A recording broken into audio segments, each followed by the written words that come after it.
Chers téléspectateurs, avant que je ne vous parle de l'astuce du jour, nous allons d'abord vous passer une vidéo et je pense que pour la plupart, vous allez comprendre. Pour ceux qui ne vont pas comprendre, écoutez, je suis là pour tout vous expliquer. On est là.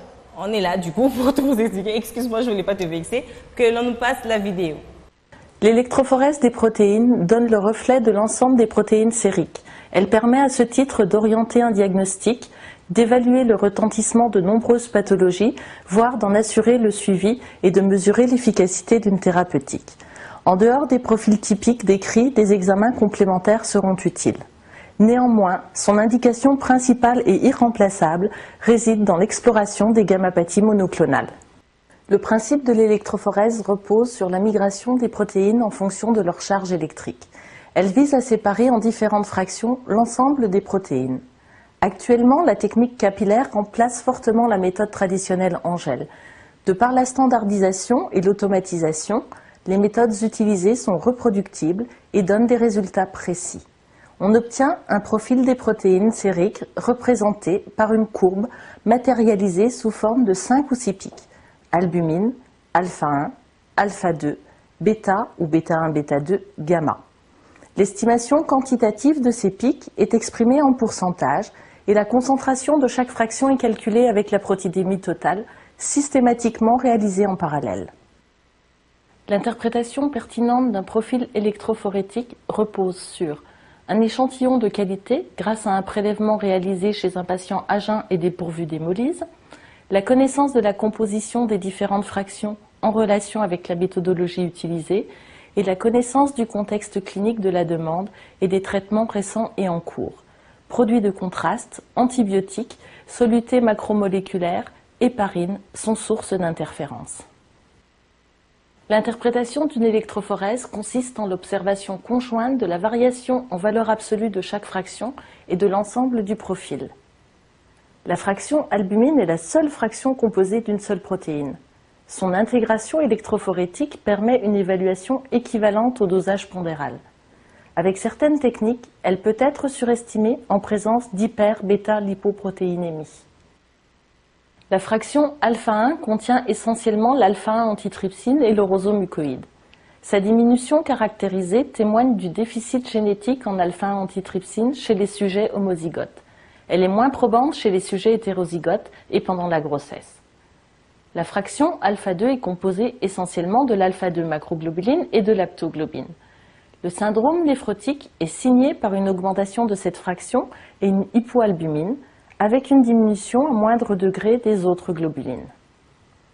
Dans les contextes inflammatoires aigus, les deux fractions, alpha 1 et alpha 2, sont augmentées. Dans les formes chroniques, on observe également une augmentation globale des gamma-globulines et de fait une diminution relative de l'albumine. La fraction bêta 1, qui contient principalement la transférine, est affectée par les variations de l'équilibre martial et l'insuffisance hépatocellulaire. Chers téléspectateurs, vous avez avec nous regardé cette vidéo. Je sais qu'elle avait l'air, ou du moins qu'elle était assez barbante, mais c'est quelque chose d'important. La vidéo parle de l'électrophoreuse. Alors, l'électrophoreuse est une technique qui est utilisée en biologie, en chimie, biochimie et diagnostic médical pour analyser et séparer les grandes molécules biologiques qui sont l'ADN ou alors l'identité biologique d'une personne et l'ARN sans qui ou sans laquelle une cellule ne peut pas vivre. Et on sait que la cellule est l'unité principale de la mesure de la vie, oui. En fait.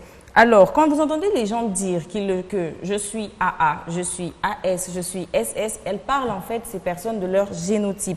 Le génotype est l'ensemble des caractères génétiques d'un être vivant, qu'ils se traduisent ou non dans son phénotype, qui est l'ensemble des caractères physiques et biologiques d'un individu. Je suis sûre que quand j'ai parlé des génotypes, j'ai dit SS, vous l'avez entendu.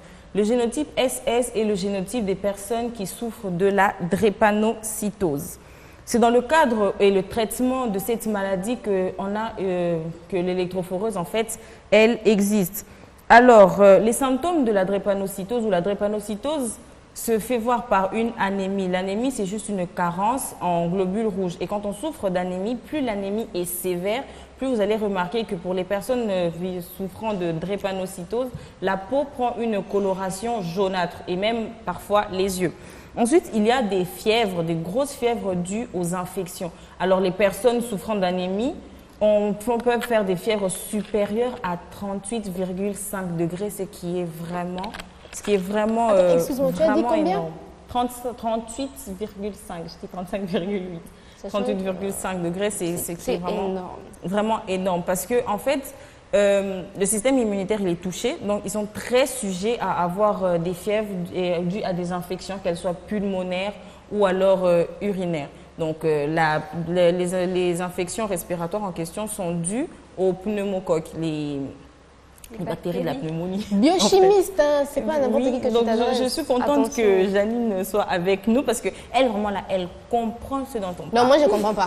On n'est pas trop sûr. Du coup, figurez-vous que pour minimiser les risques d'infection, les bébés souffrant de drépanocytose sont soumis à un traitement sous antibiotiques jusqu'à leurs 5 ans.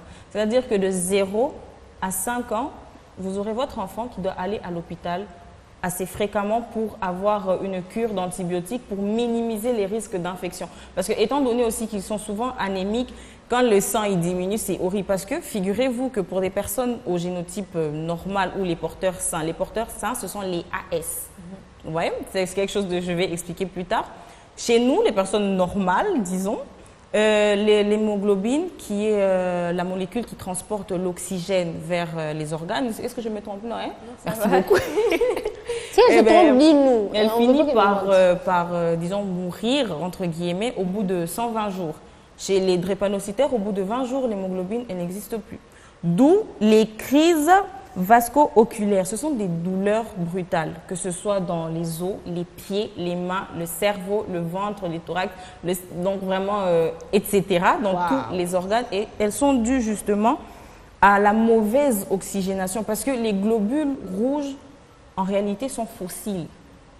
Ouais, c'est des globules qui sont là, mais vu qu'ils se fossilisent, ils ont du mal à traverser les petits vaisseaux. Et c'est à ce moment-là que les gens souffrant d'anémie, ils en souffrent. Du coup, en génétique, une personne AA peut épouser une personne AA. C'est parfait, il n'y a pas de problème. Une personne AA peut épouser une personne AS.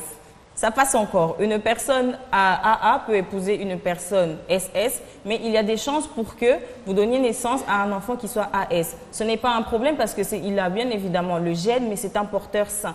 Parce que pour avoir la drépanocytose, il faut que les deux parents soient porteurs du gène. Vous aurez compris que c'est une maladie génétique. Exactement. Et donc, si vous êtes SS et SS, franchement, il faut éviter. Séparez-vous. Vraiment, en clair, séparez-vous. Alors, l'astuce du jour, ou plutôt une recommandation, serait, avant de penser à vous marier, à fonder une famille, avant même de penser à vous aimer, demande-lui, c'est quoi ton électrophorèse? Ah non, bon, André, c'est quoi ton électrophorèse? Je suis AA. Janine? AA, je pense. Tu vas vérifier avec ton diplomate là. Peut-être qu'il est SS. On ne sait pas. Jamais. Quand il nous d'accord, tu auras dit elle est AA. Mais Elle est cet AA. amour, Si, il est cet amour, SS. comment est-ce qu'on va Justement, c'est ça le problème. Quand vous Oh. êtes dans cet amour, après tu es AS, il est AS, vous allez finalement, au final, Mais avoir un seul heureusement enfant. quand même qu'avec la science, on a réussi à leur faciliter la vie aux drépanocytaires. C'est vrai que les soins, les médicaments coûtent assez très cher, cher. mais au moins ça allonge encore plus leur expérience de vie. Mais en quelque sorte, ces enfants vont souffrir. Oui, ils vont souffrir par contre. D'où on vous exhorte, en tout Vraiment, cas, de vraiment, faire des vraiment, tests, vraiment. de passer des tests. Il y a beaucoup de campagnes qui se font pour passer des tests pour l'électrophorèse. C'est très important. Il est important, chers téléspectateurs, de veiller à votre propre santé et ainsi à la santé de votre progéniture. Voilà. C'est tout pour la rubrique Astuces du jour.